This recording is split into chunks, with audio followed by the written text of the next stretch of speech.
పెద్దలు గౌరవనీయులు మన రాష్ట్ర ముఖ్యమంత్రి వర్యులు నారా చంద్రబాబు నాయుడు గారికి స్వాగతం పలుకుతూ వేదికపై ఉన్న మన ఎమ్మెల్యే గారు చరితమ్మ గారు, అట్లాగే మంత్రివర్యులు ఫారూక్ గారు, నారాయణ గారు, భారత్ అన్న గారు, అలాగే బీసీ జనార్దన్ అన్న గారు, కలెక్టర్లు, పట్టాభన్నకు ప్రతి ఒక్కరికి పేరు పేరున నమస్కారాలు తెలియజేసుకుంటూ, అధికారంలోకి వచ్చిన తర్వాత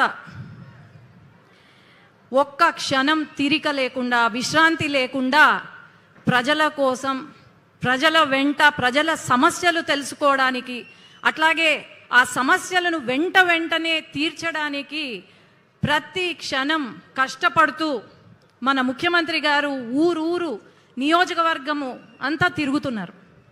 మనం అందరం గమనిస్తే ఒక విజనరీ లీడర్గా ఎప్పుడో చెప్పారు, మన రాష్ట్రం అభివృద్ధి చెందుతుంది, ఇక్కడ ఇలా పెడితే బాగుంటుంది అని. ఇప్పుడు ఆ కళ నెరవేరబోతుంది. మనము మన కోసం మన ముఖ్యమంత్రి గారు ఎన్నో అవమానాలు భరించారు, ఎన్నో కష్టాలు, ఎన్నో నష్టాలు ఎదుర్కొన్నారు. మన అందరితో పాటు ఆయన కూడా మన వెంట ఉన్నారు. కానీ ఒక్కటి గమనించండి, 5 సంవత్సరాలు పట్టింది జగన్మోహన్ రెడ్డి గారికి పెన్షన్లు 1000 రూపాయలు పెంచడానికి. కానీ మనం అధికారంలోకి రాగానే వెంటనే 4000 రూపాయలు పెన్షన్లు చేసి, అట్లాగే హ్యాండిక్యాప్డ్కి 6000, 10,000 మనం పెన్షన్లు ఇచ్చాం. అట్లాగే మొదటి సంతకం లోకేష్ అన్న చెప్పారు, మెగా డిఎస్సి పైన సంతకం పెట్టబోతున్నాము అని. వచ్చిన వెంటనే మెగా డిఎస్సి పైన సంతకం పెట్టారు. ఈరోజు రాయలసీమ గత 6 సంవత్సరాల్లో రాయలసీమను రాళ్లసీమగా మార్చారు.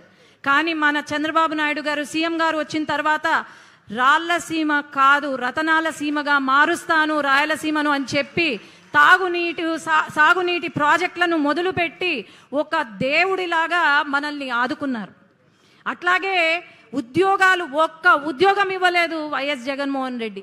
అలాంటిది ఈరోజు నారా లోకేష్ అన్న కంకణం కట్టుకొని 20 లక్షల ఉద్యోగాలు ఖచ్చితంగా ఇస్తాము, ఇంటింటికి ఒక ఉద్యోగం ఖచ్చితంగా ఉంటుంది అని చెప్పి కంకణం కట్టుకొని మరి ఎన్నో పరిశ్రమలు మీరు గమనిస్తే లూలు, మైక్రోసాఫ్ట్, టీసీఎస్, గూగుల్ ఇలాంటి పెద్ద పరిశ్రమలు తీసుకొస్తున్నారు. ఒక అన్నలాగా నారా లోకేష్ అన్న ఆదుకుంటున్నారు మనల్ని. అట్లాగే రాయలసీమలో ఒక పూట బాగా తిండి తింటే చాలా సంతోషపడతాం. అలాంటిది అన్న క్యాంటీన్లు పెట్టి ఒక తల్లిలాగా ఆదుకున్నారు మన సీఎం గారు. ఇలాంటివి ఎన్నో కార్యక్రమాలు. అట్లే మహిళలు ఎక్కడా తక్కువ కాదు అని చెప్పి మహిళా సంక్షేమానికి కాకుండా మహిళా అభివృద్ధి కోసం కూడా వాళ్లకు ఎంఎస్ఎంఈ పార్కులు పెట్టి, అలాగే వాళ్ళ కోసమని వర్క్ ఫ్రమ్ హోమ్ నిర్వహిస్తూ, అట్లాగే మెటర్నిటీ లీవ్ పొడిగిస్తూ.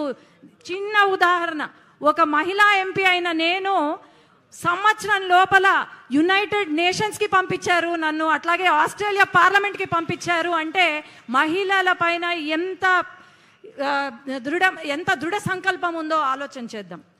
ఖచ్చితంగా మన ఆంధ్రప్రదేశ్ మన సీఎం గారి చేతులలో పడింది, స్వర్ణాంధ్రప్రదేశ్గా మారబోతుంది.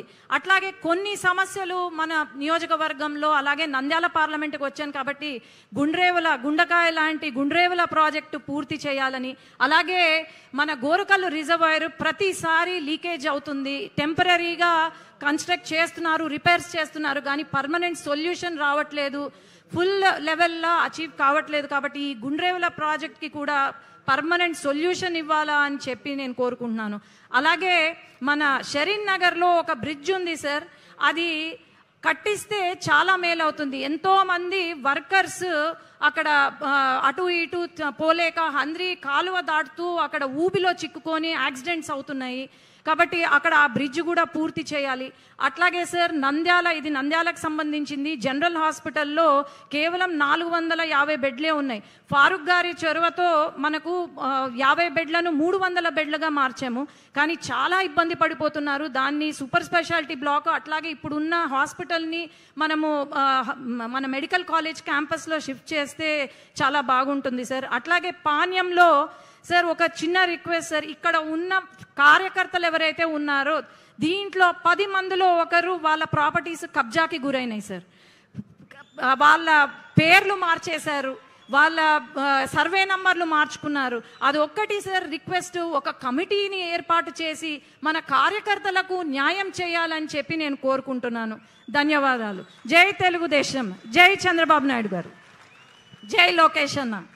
చూసారు కదండి, మరి ఈ వీడియో కనుక మీకు నచ్చినట్లయితే ఒక లైక్ కొట్టేసి మీ అభిప్రాయాన్ని కూడా కామెంట్ బాక్స్లో తెలియజేస్తూ ఇలాంటి ఇంట్రెస్టింగ్ అప్డేట్స్ కోసం మా ఛానల్ని సబ్స్క్రైబ్ చేసుకోండి.